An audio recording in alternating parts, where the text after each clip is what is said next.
Alors aujourd'hui, je vous parle des essentiels à avoir pour faire de la sellerie nautique. En fait, on peut faire des taux, des capotes, des draps sur mesure, des coussins, tout est possible et forcément, ça coûte beaucoup moins cher quand on le fait nous-mêmes. Donc, juste pour que vous sachiez, moi, j'ai pas du tout étudié en couture ou j'ai même pas fait de cours. J'ai tout appris sur le tas, comme on dit en québécois, ou plutôt autodidacte. Donc, en fait, j'ai commencé à coudre quand on était en Polynésie.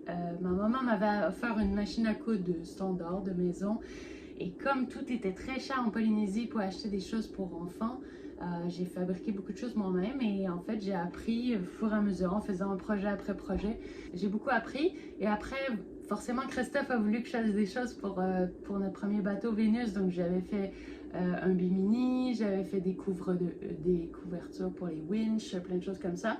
Mais c'est sûr que la machine domestique est assez restreinte, surtout au niveau des épaisseurs du tissu et forcément ça galère un peu plus. Donc après ça, on est allé pour l'achat d'une Sellrite qui est assez populaire aux États-Unis. Ça se vend même dans une boîte qui est très facile à transporter. Bon, c'est un peu lourd, la machine elle doit peser, je pense, 25 kilos. C'est lourd dans un petit bateau, mais dès qu'on est sur des plus grands bateaux, franchement, ça vaut la peine d'avoir une machine à bord. Et là, cette machine, donc elle a presque 8 ans et j'ai jamais eu de soucis avec. Elle n'a pas rouillé même si elle a été à bord et tout. Donc, ça vaut bien le coup. Donc, une bonne machine. Et là, sur ça, je l'ai encastrée dans une table. En fait, on a acheté une table en seconde main. Que le plateau était résistant, les pattes aussi. Et Christophe a défoncé le contour de la machine à coudre pour pouvoir l'encastrer. Donc là, j'ai un grand plan de travail. Bon, c'est pas aussi bien que chez les voiliers où la machine à coudre est carrément dans le plancher. Mais bon, je peux pas trop me plaindre, je suis quand même bien installée.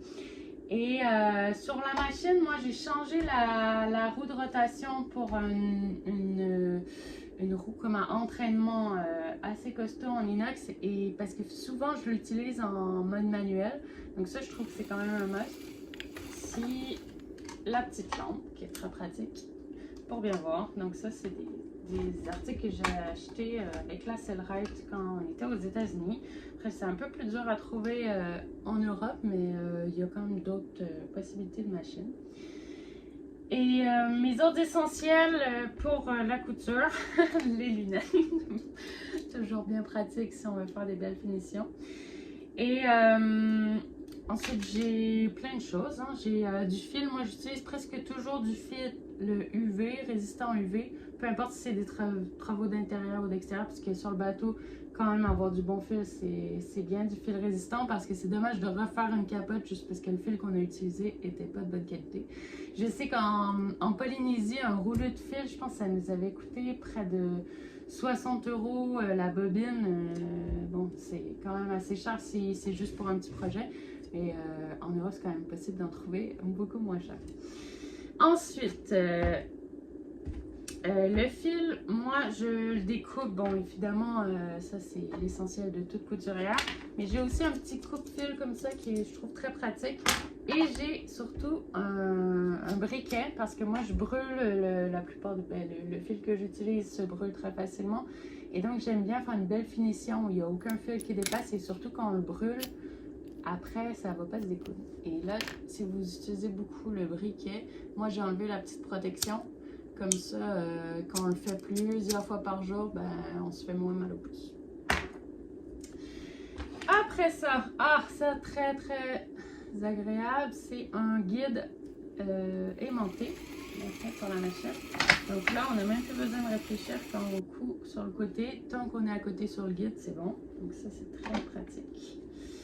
Et le double face, c'est essentiel pour les projets de bateau. Si vous êtes habitué de faire des vêtements, il n'y en a pas nécessairement besoin. Mais pour les projets de bateau, de pouvoir tout coller, les tissus, surtout des tissus qui ont différents étirements ensemble, on s'assure d'avoir un projet final qui est parfait. Et là, moi, j'aime bien utiliser le tout petit qui est du 6 mm. Ça permet de bien le camoufler parce que si jamais on coud dans le double face, Bon, l'aiguille elle résiste plutôt bien, mais en fait, si la couture elle est dedans et quand on retourne, on voit le double face, c'est très très difficile à enlever après. Donc, vaut mieux prendre plus petit et comme ça, c'est bien caché et c'est à l'intérieur, personne ne sait qu'on l'a utilisé. Des bons ciseaux, évidemment un essentiel. Bon, ça peut vite vouloir cher. Moi, j'adore les Fiskars. D'ailleurs, en plus, c'est avec les dessins de Mooning scandinave. Donc, on sait que c'est mes ciseaux, personne ne va me voler. C'est que pour la couture, donc interdit de couper d'autres choses avec. Et que des tissus. Et j'aime bien aussi avoir un aiguisoir. Bon, c'est un Fiskars aussi. Aiguisoir à couteau, à ciseaux. Et en fait, on fait ça comme ça et ça reste des ciseaux super bien aiguisés tout le temps, très agréable à utiliser. Ensuite, pour tracer les tissus, moi j'utilise souvent une craie. Ça s'efface quand même assez bien après. Mais bon, des marqueurs aussi, en fait ça dépend du tissu. Mais bon, des craies comme ça, rectangulaires, assez simples, ça s'use moins vite que les petits crayons qu'il faut toujours aiguiser. Donc ça c'est pas mal. Beaucoup de canettes de fil. Parce que en fait souvent sur un projet de bateau c'est des grandes rondeurs. Si on imagine faire un taux qui fait 8 mètres là, il faut toujours changer les canettes, donc c'est bien d'en avoir plusieurs déjà prêtes. Et les grands essentiels aussi de la sellerie nautique, c'est le découpe chauffant, donc pour que le tissu s'effiloche pas, pour tout ce qui est tissu comme de la sombrella et tout ça, pour faire des capotes, des taux. Ça fait un super beau travail fini, pas besoin de faire de double couture et ça sauve du temps. Après, c'est un peu laborieux à découper, c'est sûr que c'est bien quand c'est un tissu qu'on n'a pas besoin, qui s'effiloche pas. Mais bon, pour les tissus qui s'effilochent, c'est chouette. Et ma dernière découverte, c'est le fameux couteau de cuisine électrique. Alors, truc qui sert franchement à rien dans une cuisine, parce que je vois pas pourquoi on aurait besoin d'un couteau électrique dans la cuisine. Mais pour couper de la mousse, ça marche quand même franchement bien. Celui-là, je l'ai acheté en plus en seconde main 5 €. Et franchement, pour 5 €, ça sauve beaucoup de problèmes. Donc ça coupe la mousse cellule ouverte ou de la mousse standard. C'est très bien. Et voilà, là, je suis en pleine fabrication des coussins du cockpit. Et oui, déjà les coussins du cockpit.